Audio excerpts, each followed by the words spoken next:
Vocês já pararam para pensar qual foi o maior assalto do Banco do Brasil? Um assalto que levou meio bilhões de reais e essa história é muito intrigante. Oi gente, eu sou a Marcela e sejam bem-vindos a mais um vídeo aqui no meu canal. Já deixa o like aqui no comecinho do vídeo para me ajudar muito e não se esqueça de se inscrever aqui no canal para me dar uma força e vamos logo descobrir o que aconteceu nesse assalto. Quando o assunto é assalto a bancos aqui no Brasil, muita gente acha que o maior assalto foi o do Banco Central lá em Fortaleza em 2005, por terem levado 164 milhões de reais. Mas esse assalto que eu vou contar hoje, o maior assalto aconteceu no Banco Itaú, da Avenida Paulista lá em São Paulo. E os ladrões levaram cerca de 500 milhões de reais em dinheiro, relógios, joias e muitas outras coisas caríssimas. Mas deixa eu contar uma coisa aqui pra vocês. Muitas pessoas não sabem que os bancos, além de caixas eletrônicos e os cofres, né, que é aquele de ferro comum, alguns bancos muito grandes também têm os cofres pessoais, que são onde as pessoas guardam itens de valores e coisas, tipo assim, gente, não é coisas de 100 reais, 1000 reais, são coisas de 50 mil, 100 mil, 500 mil reais. Então, tipo assim, é coisas extraordinárias que as pessoas guardam nesses cofres pessoais. E é justamente nesses cofres pessoais que o assalto aconteceu. 3 meses antes do assalto, os assaltantes foram atrás de Nivaldo Francisco de Souza para convencer ele a fazer parte do assalto, porque ele era o segurança daquela agência. E ele entrava às 7 horas da noite e saía às 7 horas da manhã, o horário perfeito para se cometer um assalto. Eles prometeram para o Nivaldo que ele nunca mais precisaria trabalhar, que se ele ajudasse no assalto ele ficaria rico, e é claro que ele aceitou. E tudo aconteceu na noite de 27 de agosto de 2011. Nas imagens das câmeras dá pra ver que naquela noite o vigia estava muito tenso, andando de um lado para o outro. Ele parecia muito preocupado, porque ele sabia que em minutos ele teria que ajudar os ladrões a entrar naquela agência. Logo, 3 homens de uniformes operários aparecem na porta do banco e eles queriam entrar, a princípio, como funcionários de manutenção, mas claro que eles não eram nada disso. E o plano A era que o vigia ligaria na central e informaria que tinha chego funcionários da manutenção e que a central teria que liberar a porta para eles poderem entrar no banco para fazer o serviço. Porém, o vigia não conseguiu passar a segurança necessária para a atendente para poder abrir e ele erra o nome dos funcionários 2 vezes, ele confunde o nome da empresa onde trabalha, confunde o nome da empresa que ia entrar e por aí vai. E ele ainda fala que vai sujar pra mim, mano, vai sujar pra mim. E a mulher do outro lado ouvindo, os caras ficavam perguntando pra ele se ia liberar, e ele chacoalhando a cabeça, dizendo que não, e falando vai sujar pra mim, mano.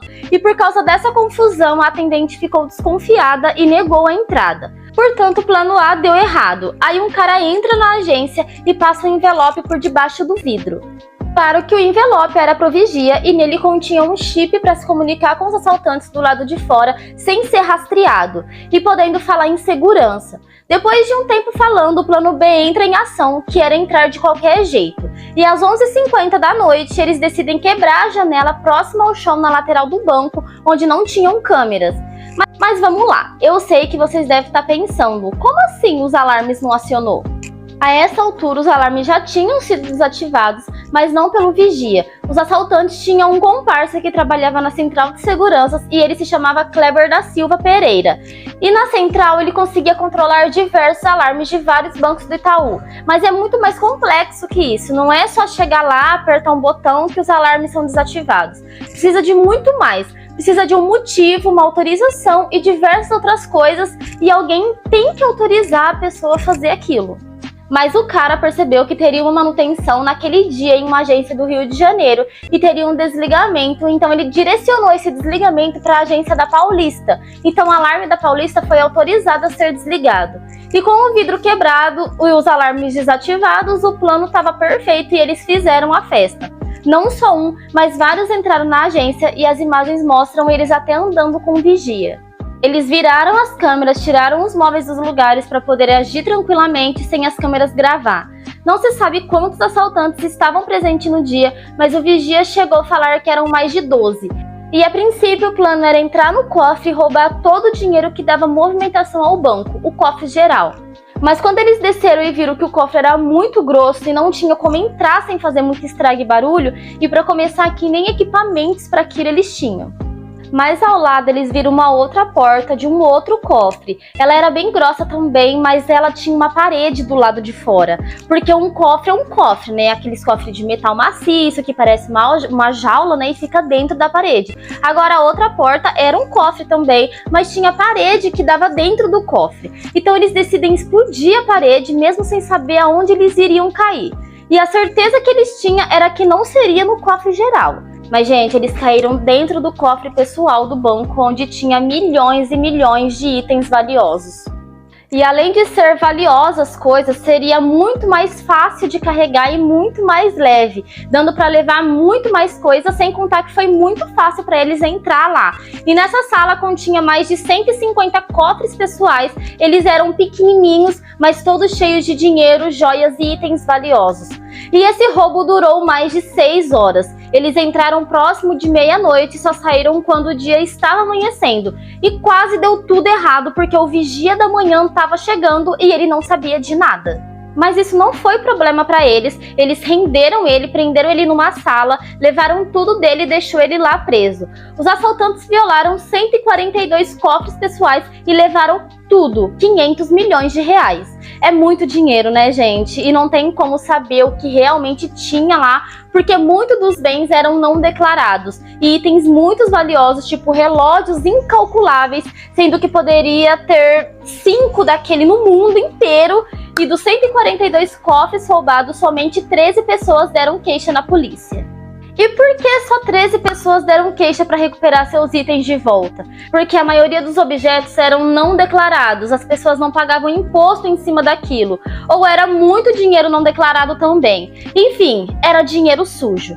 E como muitas pessoas não deu queixa e não foi atrás, não se sabe o real valor dos itens, mas um cara que foi à polícia tinha uma coleção de relógios e tinha um Rolex feito pelo ator Paul Newman, que valia mais de 400 mil reais.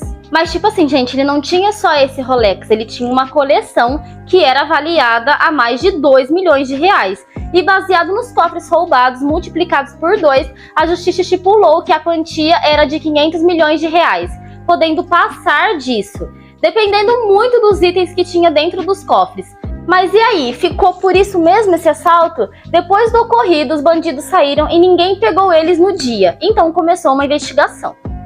Então pegaram as imagens das câmeras e a primeira pessoa que a polícia foi atrás foi do vigia Nivaldo, que concordou em entregar o plano todo e graças a isso, um ano depois, a polícia achou um dos supostos assaltantes, Alessandro Fernandes. Ele foi pego enquanto trabalhava como pedreiro. Mas um cara chamado João Paulo dos Santos foi preso em 2013. Ele era o suposto cara que teria passado o envelope por debaixo do vidro. Kleber da Silva Pereira também foi preso e condenado, acusado de ter desligado os alarmes do banco. De acordo com Nivaldo, os bandidos prometeram deixar ele rico, porém eles fugiram com todo o dinheiro e não deixaram nada para ele. E até hoje o resto não foi achado. Foram presos somente os 4 que mencionei, inclusive o Nivaldo. Muita gente acabou ficando do lado do Nivaldo, dizendo que ele era humilde, queria uma vida melhor e tal. Mas ele era a pessoa, gente, de confiança do banco, sabe? Ele que abriu as portas para os bandidos. E outra, ter uma vida humilde não é sinônimo de vergonha pra querer fazer algo errado, entendeu? O cara tinha um trabalho honesto, que pagava as contas dele, e ele quis participar de uma coisa errada e no fim ele acabou pagando o preço. Esse foi o vídeo de hoje, gente. Eu espero muito que vocês tenham gostado. É assim, né? Uma história inacreditável. E só de imaginar que até hoje ninguém nem pegou, eu imagino que tenha sido uma coisa muito bem planejada, né? Principalmente por ter a ajuda de uma pessoa que trabalhava lá dentro. Uma não, né? Mais 2. E não se esqueça de deixar o like aqui e me contar aqui nos comentários o que vocês acharam dessa história. E não se esqueça também de se inscrever aqui no canal, né? Pra não perder nenhum vídeo. E beijo, até a próxima!